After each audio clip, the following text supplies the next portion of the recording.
Hi, I'm Michelle. Do you want to get more from your business? Well, join us as we discuss ideas that could take your business to the next level. So we're going to talk about, I think very generally, some efficiencies that small business owners can take and what they can do on their own to kind of promote efficiencies to either help their growth or help smooth out their processes.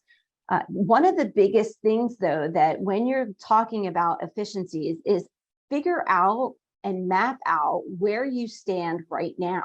And by this, I mean, map out your entire process from the time that you start to the time that you end and all the customer interactions in between. This helps you see on a very high level what is happening and when is it happening and how many times is your customer or client being interacted with. So this helps set the stage for what is happening and potentially what could change in the future. So when I mapped out clients' processes or the customer process or the entire process, we start and look at every single step. And then we identify what of those steps have maybe the largest impact, right? So where is the biggest trip ups? What are you struggling with as a company as a whole? And where can we make changes to that process that's going to have the biggest impact?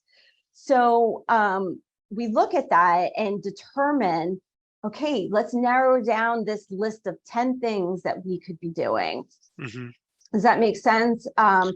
You can't process and change things all at one time, right, in every situation.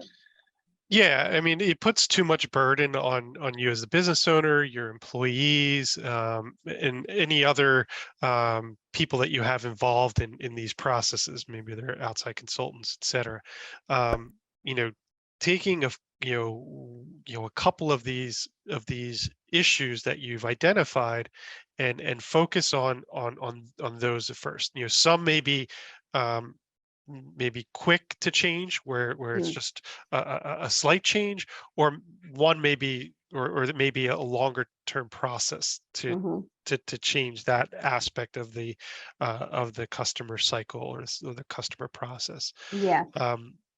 So you kind of have to, when you're identifying those areas of issue, identifying the timing of how long will it take to change that may also help you pick and choose which ones you're going to focus on. So I do have clients of mine that went through processes like this, and sometimes what happens is you map this process out, and you identify that there's not enough information in one particular area to know for sure what is happening. And then that's when other people get involved to kind of dig in, or you have to get involved at a different level to dig into the details to find out what is truly happening. That could mean asking your employees what is happening. It could mean asking complementary departments within the business what is happening on their end as they see it from the outside and what they struggle with. And then it could also mean that you need to reach out to your customers either via conversation. It could mean surveys, something to get data from those sources in order to make better decisions on what would need to be improved. Usually most people within the organization have a sense as to what is tripping them up. They just don't know what specifically needs to be done to fix it. And so gathering this additional information can help lead to the answer that you're looking for to fix the issue at hand, to get the efficiencies to be at a better place. Yeah, and the more you can involve your employees and other stakeholders in these process, the better information and the better kind of acceptance as to help initiate the change that that is needed, to to get all of this done, to improve Mhm. your business and your employees, you know, work, and how they're going to deal with your clients and Yeah. customers. So then once we've identified the points that need to be addressed, we're going to think about how we're going to begin to measure this, because we're going to need a measurement that happens prior to making the change, and then a measurement incrementally as we go, to stay focused on the issue at hand and the implications that those changes have on the company. Everyone wants, oh, I want more growth. Well, what does that mean?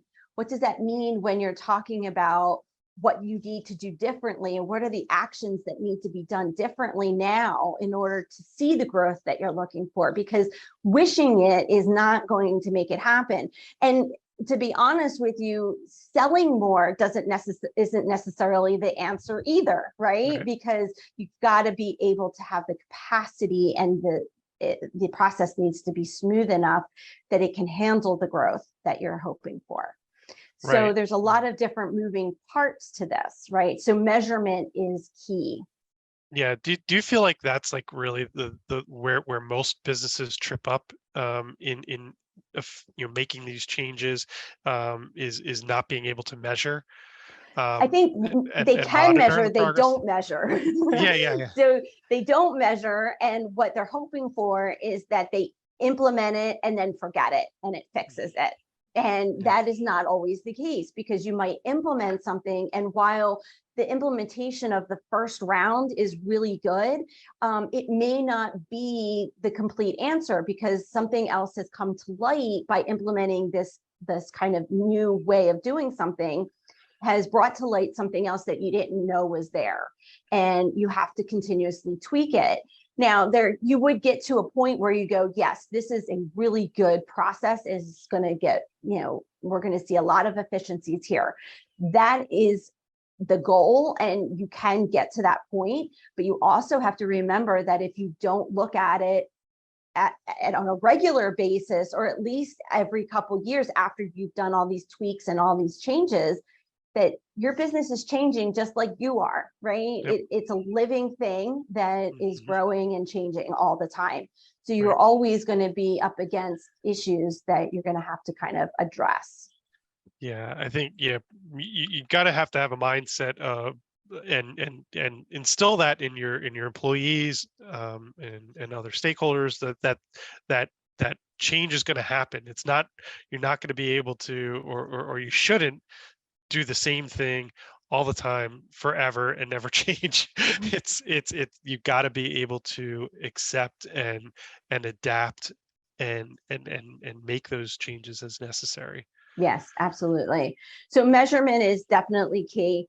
And, keeping everybody kind of held accountable, whether that's your top level, whether it's yourself, you can hire a business coach to keep you accountable. It could be your other partner that's going to hold you accountable for your piece, and then you hold them accountable for their piece.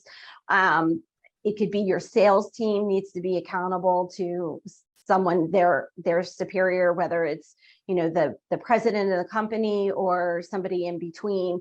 Holding them accountable for what is actually happening, not in a negative way, but in a way to come at it as, all right, what are we doing? What's that result giving us? And is there something we can do better?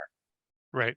Yeah, and if you're in an So organization that has multiple departments, having the departments work together to solve these problems, and to make any changes, and getting their input is important yes, absolutely. to You keep it you definitely need that kind of connectedness amongst the departments and amongst the various people within the organization. right. Yeah. So, all right. Well, this was great conversation about the efficiencies in a small business. And if you guys like this vlog, then please like and subscribe to our YouTube channel, and visit us on moderncpaonline.com. We have a course scheduled. It is a soup to nuts start your business course, and it answers a lot of questions for people just starting their business. So we look forward to seeing you in the next episodes. Thanks so much. Take care, everyone.